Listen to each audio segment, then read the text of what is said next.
against Angel Manfredy. Mayweather 3 years younger, an inch and a half taller, 1 inch greater in reach. They've gained 8 and 9 pounds respectively since yesterday's weigh-in. Punch stat numbers, Larry. Look at how active they are. Mayweather is a more defensive fighter. Manfredy will probably have to step up those numbers to slow him down. Both fighters use the jab effectively. Mayweather's is probably a more effective jab. And rules of the bout with the master of the ringside scoring, our unofficial scorer, Harold Letterman. Thank you, Jim. The Floyd Mayweather Jr. Angel Manfredy fight is scheduled for 12 rounds, once again using the unified rules. There is no standing 8 count, no 3 knockdown rule. Only the referee can stop the fight, and you cannot be saved by the bell at any round, including the 12th and final round. Jim. All right, Harold.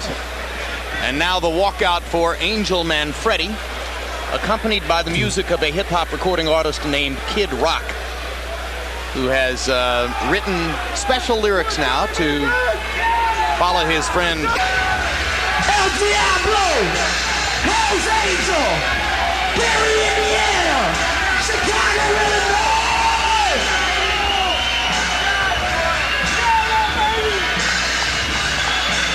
Kid Rock, I come to sing. Watching Angel Manfredy do his thing in the brain. Bring the noise, bring the pain, bring the hate, bring it how you wanna bring it, just don't bring it fake. We don't Mayweather, we hear the trash is spoken.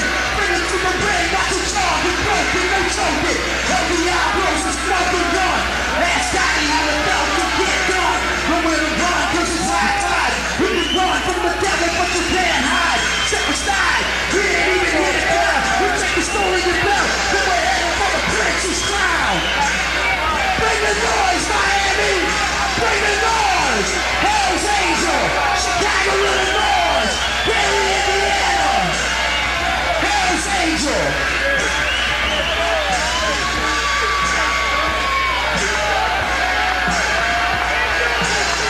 What time is it? What time is it? Who's in the house? Who's in the house? The rebel without cause, Angel Manfredy. Hell's Angel, baby. Kid Rock representing Detroit. Bring the noise. Angel is indicating that he's giving up being the devil, which is really disguised for him now becoming a true angel. I thought he'd already done that. Am I wrong, or does this guy have a spiritual transformation for every fight?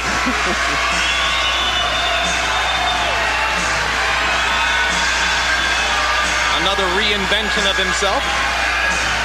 The same one we've seen before. For Angel Manfredy. The 2 losses early in his career. Present win streak, as you see, 23, including the knockout of Arturo Gatti earlier this year, which did the most to give Angel his present reputation in the sport.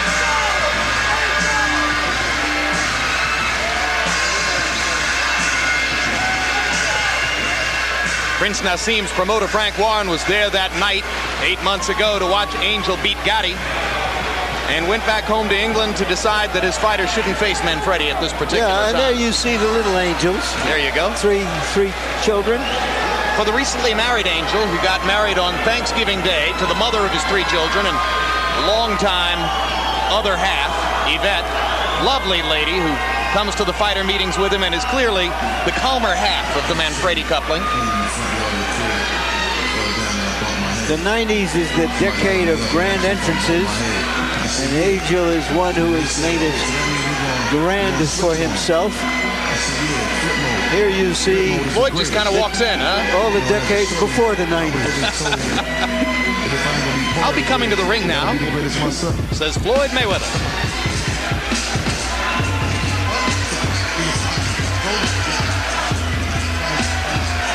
Behind his right shoulder, his father and trainer, Floyd Mayweather Sr., who once went 10 rounds with Sugar Ray Leonard, the fighter to whom Roy, or I should say Floyd, likes most to compare himself.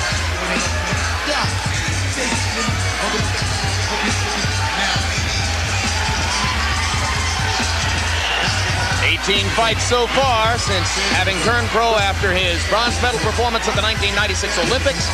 14 KOs. First defense of the title that he won easily from the vastly more experienced Genaro Hernandez. And now let's go up to ring announcer Mark Barrow to get this one started.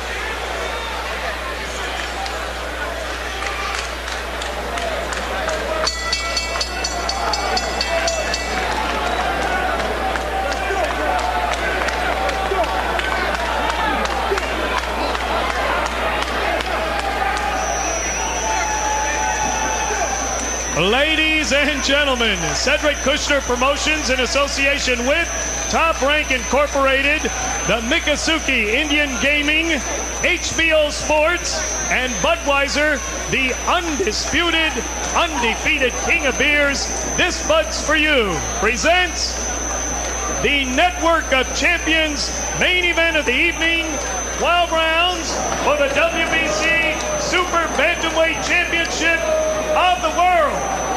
Ring officials assigned by the World Boxing Council, President in attendance, Jose Suleiman.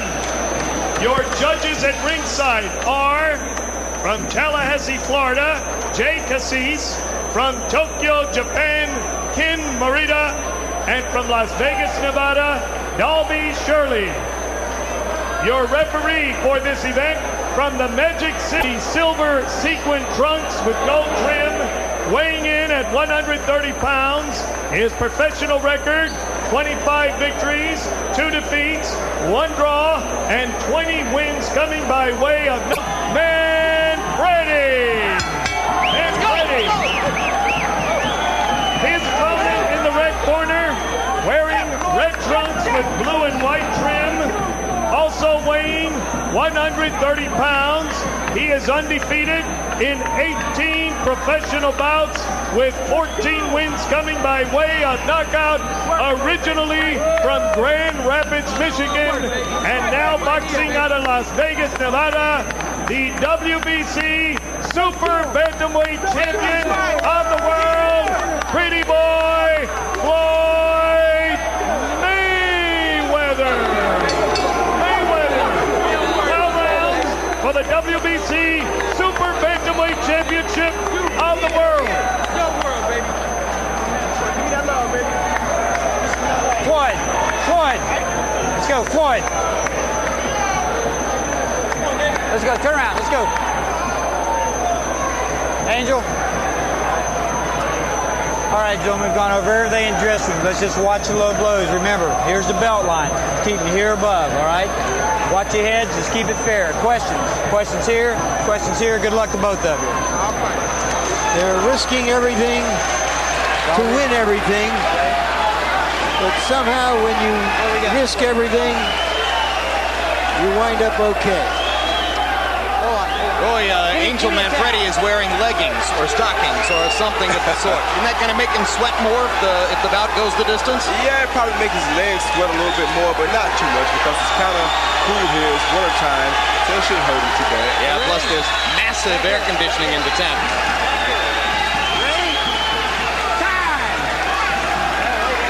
Referee is Frank Santore.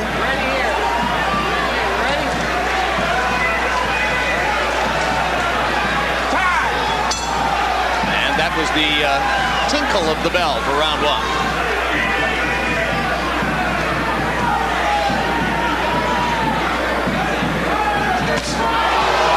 Right hand lead lands from Mayweather, countering over Manfredy's jab.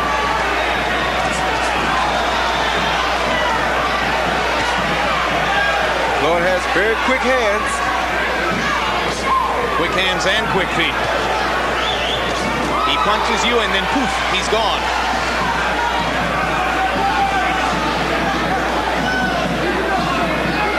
And the Mayweather camp sees the speed advantage as being so big that Floyd Sr.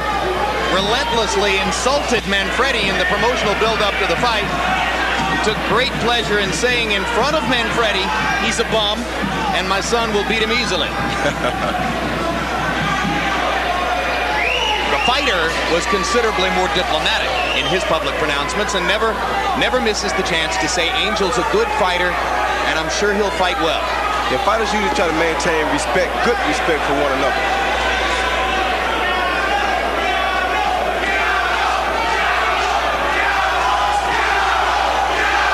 Already you've picked up a key element of the Mayweather plan. When Manfredy tries to stick his jab, Floyd Jr. thinks he can counter rapidly over it because he doesn't think Angel gets it back rapidly enough. He already was able to counter one time early in the fight. Manfredy, it would appear, can do best if he can pin Floyd Jr. against the ropes and hammer him on the inside. He has to try to pressure Floyd, but he has to be sure that he doesn't run into any of Floyd's big, quick punches. Counter punches what they will be.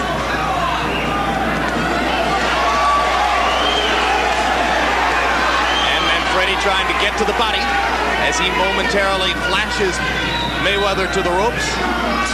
Floyd slips away.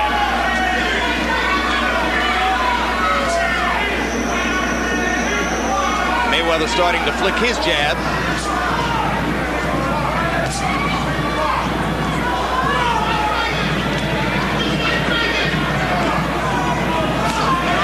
Manfredy's throwing good body shots here early too, which will neutralize the speed some if he can do it over a period of time. But Floyd has very quick hands. He's shown very good head movement. Angel says, I have to cut off the ring, and then cut it off again. So far, he has on a couple of occasions been able to do exactly that and pin Mayweather against the ropes. Now he lands one again as Mayweather slips back away from the ropes. Doing much better in the second half of the round, Manfredy, than he did early on. And a body shot by Mayweather to punctuate round one. Listen, I don't want you reaching on this guy. You understand? Work the jab first, okay? When he starts going around, you cut him off. I want the double jab. You're not using your jab. Don't reach. First touch him with the jab a little bit. Then start moving in. I don't want you reaching, okay? Go downstairs. Use your jab, okay? The speed back is on your left. On the right on it. Breathe in now slow. Breathe deep. Watch your open hand. Watch your open hand. Okay, I'm sorry. Do it with the gloves close. Give me some face. Mayweather dominated the early part of the round, comes back at the very end with a nice body shot followed by a jab.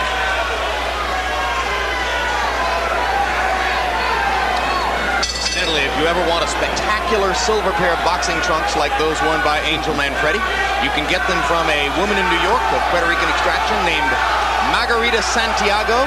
She does the trunks for Lou Duval and for Manfredy, and also has done some work for Lennox Lewis at times. The little wings on Angel's trunks are the best touch I've seen. But they're not going to give him speed. Good right hand by Mayweather. And he follows it up by following straight up the middle with another right hand lead. Left hook lands for Mayweather, and he's gone right up the middle through Manfredy's guard. Manfredy trying to find him so that he can cut off the ring and try to hammer him to the body as he was able to do in the latter stages of round one. Yeah, and Mayweather turned southpaw momentarily. Didn't fool Manfredy at all. He came in with a straight right hand. This is the pace that Manfredy needs to make Mayweather fight. He has to make the young, quicker fighter throw a lot of punches in order to neutralize some of his speed. He just has to make sure that he does not run into the big counter punches. So the Manfredy plan should be pressure, pressure, pressure. Yes, now Manfredy turned southpaw for a moment. And turns back. Good right hand by Manfredy. Straight up the middle by Manfredy. If you're slower than your opponent, the thing to do is to pressure him to try to make his arms tired so that you can wear him down to where he can be not as where he won't be as fast as he was in the early part of the fight.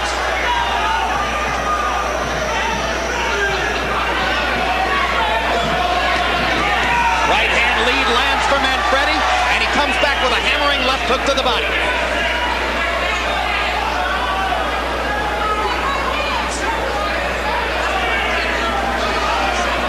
Mayweather was so successful early countering over Manfredi's jab that Manfredi for the moment has dispensed with it and is leading with the right hand instead. Yes, his corner told him to throw the double jab some, but he's doing the right thing. Pick the time to throw the jab because that's what Mayweather's looking for. And Mayweather seems a tiny bit confused as to what to do to mount his own offense now that Manfredi isn't throwing the jab, but there's a good idea. Mayweather with a right over the top stuns Manfredi. He's not confused at all. Pounding, and this one's gonna be stopped too. Same spot in the ring where the heavyweight bout was stopped. Taken a knee, pulled himself together, maybe too proud to do that.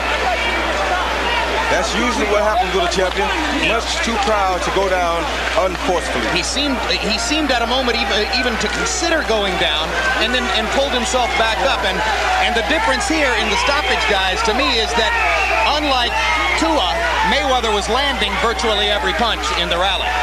Yeah, he's landing a lot more punches. He was hurting Manfredi. Manfredi was not throwing punches back, and he wasn't doing a great job of getting out of the way of punches either. Yep, all of which conspires to say it was a more defensible stoppage than the one which preceded it in the heavyweight fight, although again, Angel Manfredi is going to say that was too quick. No, you have to give the referee credit too because he thought about it a couple times, but he said, wait a minute, let me make sure I don't do this too early. We've had one early stoppage. Let's not make it two in one night. But a period of time passed, Manfredi wasn't throwing back, and Floyd Mayweather Jr. has another big, stunning victory to cap off his rise to stardom in 1998.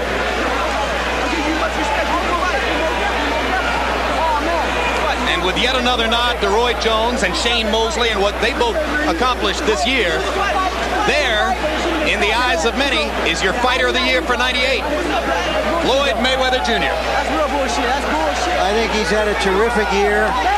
But Shane Mosley, to me, who defended his title 5 times and won 5 stoppages and knockouts, was the fighter of the year. There you saw that quick right hand, what makes this fighter so dangerous that you don't know when it's coming. And here's the rally that prompted the referee, Frank Santori, to stop it. Land, miss, land, miss, land, miss.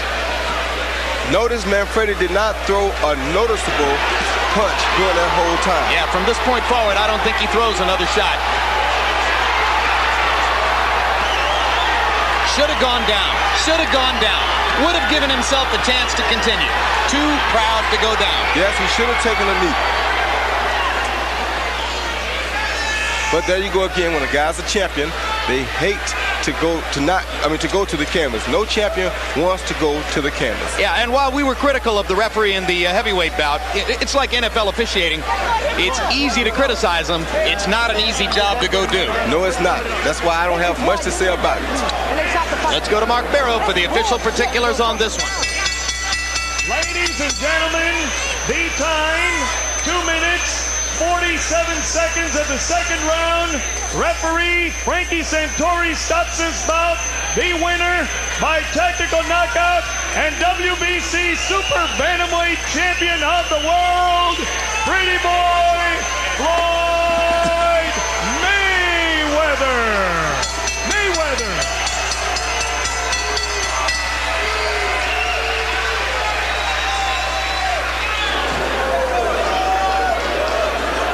And there you can see Angel Manfredi telling the referee what he thinks of the stoppage, which has given him the 3rd loss of his career and has allowed Floyd Mayweather Jr. to retain his world 130-pound title. Manfredi's wife and brother silent behind him while Angel sounds off on what he surely thought was a premature stoppage. And now, Larry Merchant with the referee, Frank Santori. Larry. Thank you, Jim. Frank, you describe why you felt the fight should be stopped when you did. Manfredi was taking punishment and was not answering back. I will be concerned with the fighter's safety, and I just felt that he wasn't in any shape to protect himself. Are you saying you said something to him during this barrage about? Yes, sir. When I get close to a fighter, I'll say, Angel, you've got to fight back. I'll tell him, but right there I said, Angel, you've got to fight back, and he didn't respond. In the first fight, the referee said that he had told the fighters, if you're in trouble like that, take a knee and get yourself a rest. Did you say anything to these fighters? Or if Manfredy had taken a knee to give himself a chance to recover, would you have allowed the fight to go on? Yes, I would have. If he would have gone to a knee and taken a knockdown, it would have given him a chance to recuperate. He'd have gotten an 8 count. As you know, there's no standing 8 counts under the universal rules and under Florida rules and WBC rules. If he had gone to a knee and taken it, it would have shown ring generalship, showed that he was in command of his facilities, and I would have let the fight go. But as it was, he didn't respond. Thank you very much, Frank. You're welcome. Thank you. All right, Jim, let's see if we can get Floyd Mayweather Jr. in here. No, first we're going to go back to you and then try to corral this fighter. All right, thanks very much. Well, Roy, a less compelling case for a rematch here, although it could be a consideration. Yeah, it could be a consideration because I'm sure that Angel will look at the tape and he'll decide that, you know what, I should have taken a knee. That would have been the smartest thing for Angel Manfredy to do at that particular time, because you can't blame the referee this time. The kid did not throw a convincing punch within about a 10-second span. He had to do what he had to do. All right, let's go back to Larry Merchant with Floyd Mayweather Jr. Congratulations, Floyd. Did you think that he was defenseless on the ropes when you were pummeling him? Well, I won't say I was pummeling. I'll just say I was throwing some combination and he wasn't responding back. But first of all, I want to thank God, thank the Mayweather family, thank my grandmother, my best friend Sean, and my girlfriend Melissa Brim for all supporting me. Did you hear the referee say in there, you have to punch back to Manfredy? Well, when in the back, when we was in the dressing room, he said, if you're throwing combinations and throwing a lot of hard shots and the guy's not coming back, I may stop the fight. He said, if Manfredy was doing the same to me, he would have stopped the fight. So I feel it was a good stoppage, but I feel Manfredy's a very, very good fighter. He's tough, he's strong, and he's dedicated to the sport of boxing. He got you a couple of times in there. Were your thoughts that this might go longer, or did you have any premonition that you could hurt him that quickly? Well, a lot of people don't believe in my knockout power. You got to realize, out of 18 fights, I had 14 knockouts. But I just took my time, relaxed, and stayed focused. And I seen him open the shot, so I took it, and that's the shot that hurt him. So I threw combinations. And, all right, we're going to try to show you the punch that hurt him, and then how you finish it. Describe what you see. See, right there, the right hand that shook him up. Throwing combinations. Uppercuts, he's not doing nothing, look. I'm steady throwing shots. He's not coming back with nothing. And right there, open shot. I'm still throwing shots. Look, he's not coming back with nothing. Look. You like that fighter in the red trunks? I like all fighters, man. I give respect to any fighter that get in and give up a good fight. And Manfredy's a very good fighter. All right, you have quickly established yourself in many people's eyes as the best junior lightweight now out there. What are your immediate goals? Who would you like to fight? I would like to fight the best they got out there in the 130-pound weight class. I mean, whoever they want me to fight, I'll fight. I'm willing to fight any 130-pounder. Just talk it over with my promoter, Bob Arum, and talk to my dad, and we'll set the fight up. Hopefully we can come on HBO and fight. So you're not thinking yet that you have to move up in weight. Obviously, you're tall enough to go up at least to a full lightweight, but that's a way away. Well, right now, I come in camp weighing 135, so I want to move up right away because once I get to training, I'm down on weight. The first week I was in camp, I was... Angel Manfredy, if we can find him in a moment, amid all this chaos, normal for boxing, and here he is. Angel, you got caught a good right hand. He wobbled you. You went to the ropes. He threw a lot of punches. Not all of them landed, but according to the referee, he told you have to start firing back, and you didn't. Give me your version. Come on. Everybody know it. The whole world knows it. He caught me with 2 good shots. I was not dazed at all. And they're going to jump in and stop the fight. The referee did not tell me, let's start throwing punches. It was all, politics is all rigged up for him to go ahead and win. Wait a minute. I understand. Could you have... Can you show the replay on that? Yes, we will. Can you have taken a knee to give yourself a chance to pull back? All right, here we are. Let's take a look and describe what you see. There's the right hand that staggered you. Now describe what happened on the ropes. Well, he caught me a couple good shots. I was staying composed. I stood composed, and still, he couldn't stop me though. He could not. Look, he's missing all these shots, and he stopped the fight. How can you stop the fight? Gotti did more than that, and they didn't stop the fight. That's not supposed to happen in true championship fights. Are you saying that Gotti hit you hard at some times? Yes, most definitely. It was competitive. We're both hitting each other. That's what the fight game's about. Mayweather hit me 2 good times, and then a lot of times it grazed a couple shots. I stood composed. I put my hands up, but he did not hurt me. Why didn't you fire back? Because I stood composed. I took my time. I was waiting for the openings. But he did not hurt me in there. I don't know why they stopped the fight so weak like that. It wasn't even right. It wasn't a championship fight like a championship fight is supposed to be. Knock me out to win the fight, please. Thank you very much, Angel. So, the prediction you heard before the fight was from Floyd Mayweather Sr. that this would be a walk in the park. And indeed it was for Floyd Mayweather Jr. As far as David Tua is concerned,